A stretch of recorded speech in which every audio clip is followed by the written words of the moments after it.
Bonjour à tous. Effectivement, on est ici dans une ferme du Jura pour parler du chevrotage. Le chevrotage, une période de pleine activité. Sandrine, vous êtes la propriétaire de cette ferme. Le chevrotage, qu'est-ce que c'est en fait, Sandrine ?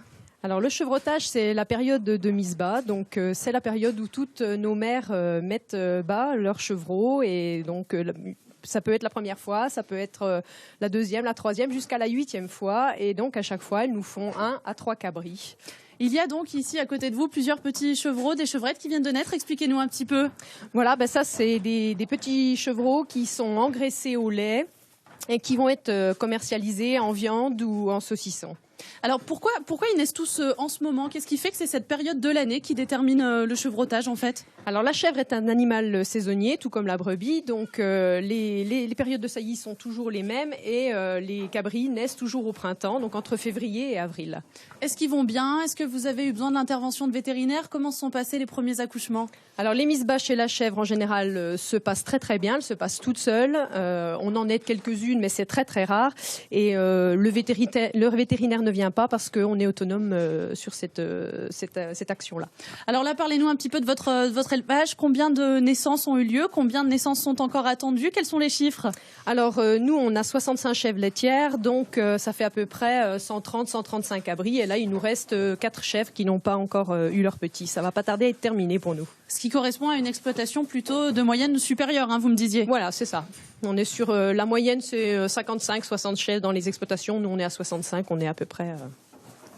Alors je vais vous laisser Sandrine, je reprends le micro. On a vu effectivement les chèvres et les chevreaux qui viennent de naître. On va maintenant rejoindre Adonis qui est le fils de Sandrine. Adonis, vous êtes ici à côté d'autres animaux. Tenez, je vous donne le micro. Alors avec vous, expliquez-nous un petit peu comment ça se passe une fois que les naissances ont lieu. Il y a tout un travail d'engraissage. Racontez-nous un petit peu. Eh bien, sur les cabris, ils sont donc engraissés entièrement au lait en poudre jusqu'à 16 kilos et ensuite... on les vend soit en viande en caissette ou on fait des chipots, des cuisseaux, gigots, sous vide. Voilà. Oui, parce qu'il y a un important travail de transformation. Le tout, c'est pas simplement de faire naître et de grossir vos exploitations. Racontez-nous un petit peu toutes ces transformations. Eh ben, donc principalement la transformation de fromage de chèvre. Ça, c'est 90% du chiffre d'affaires de la ferme, mais il reste toujours ces 10% les cabris qui est un produit à part et qui est aujourd'hui un produit assez compliqué à commercialiser. Les gens ne connaissent pas très bien la viande de cabri. Un produit méconnu, pourquoi ? Qu'est-ce qui fait que les gens ne s'intéressent pas à ce type de produit ? Eh ben, on l'associe beaucoup à la viande d'agneau, mais qui est une viande plus forte.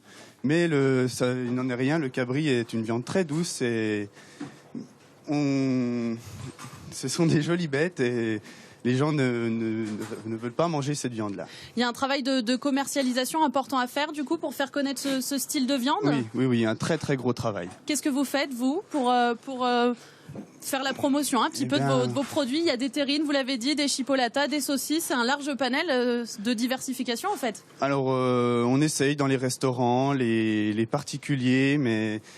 c'est toujours difficile de trouver des restaurants qui sont d'accord de travailler avec de la viande de cabri. Le cabri, donc une viande à découvrir. Je vous reprends le micro, Adonis, merci beaucoup. Je vais maintenant retrouver notre dernière invitée qui se trouve ici, juste à quelques mètres, vers d'autres animaux encore. Vous, Joëlle Birkner, vous êtes enseignante à l'ENIL, l'école agroalimentaire de Poligny, pas très loin d'ici. Ce qu'il faut retenir, en fait, c'est que c'est un métier extrêmement complexe d'être fermier fromager aujourd'hui. Oui, en fait, ce sont 3 métiers. On produit du lait, on transforme pour valoriser cette matière et il y a toute une partie qui concerne la commercialisation. Donc très prenant en temps. Et donc c'est pour ça que c'est important de bien anticiper cette organisation, de se former. Nous ici, c'est vraiment une ferme un peu de référence pour nous, puisque en fait, on a eu la chance de former les 3 générations. Oui, les parents de Sandrine, qui étaient également au départ les fermiers exploitants ici. Absolument, qui ont vraiment été à l'origine de la formation qui fêtera ses 30 ans l'année prochaine, ce qui n'est pas anodin par rapport à un contexte où aujourd'hui on parle beaucoup de circuits courts, mais il y a 30 ans, c'était vraiment très novateur. On a formé donc Sandrine, que vous avez rencontrée, et Aloïs, il y a peu. Alors une formation complexe, vous l'avez dit. Est-ce que malgré tout, c'est une filière qui a le vent en poupe, qui intéresse aujourd'hui de jeunes fermiers? Oui, c'est vraiment une formation qui marche très bien, puisqu'on a d'ailleurs dédoublé les groupes de façon à pouvoir accueillir les stagiaires dans les meilleures conditions, puisque ce qu'ils viennent vraiment chercher chez nous, c'est la pratique pour la fabrication. Et dans ce cas-là, il faut être dans les meilleures conditions en étant seul face à sa cuve de fabrication. Vos jeunes, vous leur faites comprendre que c'est un métier très dur avec ces 3 volets, l'exploitation, la diversification, Oui. la commercialisation ensuite. Oui. Ça les effraie? Comment ils réagissent quand ils se rendent compte de la réalité ensuite du métier de fermier fromager? Je crois que souvent ils viennent avec déjà une forte motivation, mais en tout cas ça permet de clarifier les choses pour eux et de l'anticiper au maximum pour être le plus performant possible.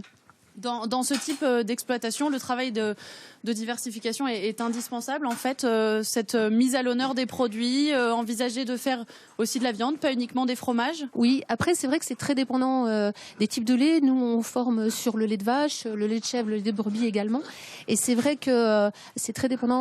En région ici par exemple, on va peu former sur la transfo vente directe en lait de vache, mais plus sur d'autres laits. Très bien, écoutez, merci à nos 3 invités. On va continuer de profiter un petit peu de cette journée à la ferme. Je vous rends l'antenne. Bonne journée à tous. À demain. Merci Fabienne, merci.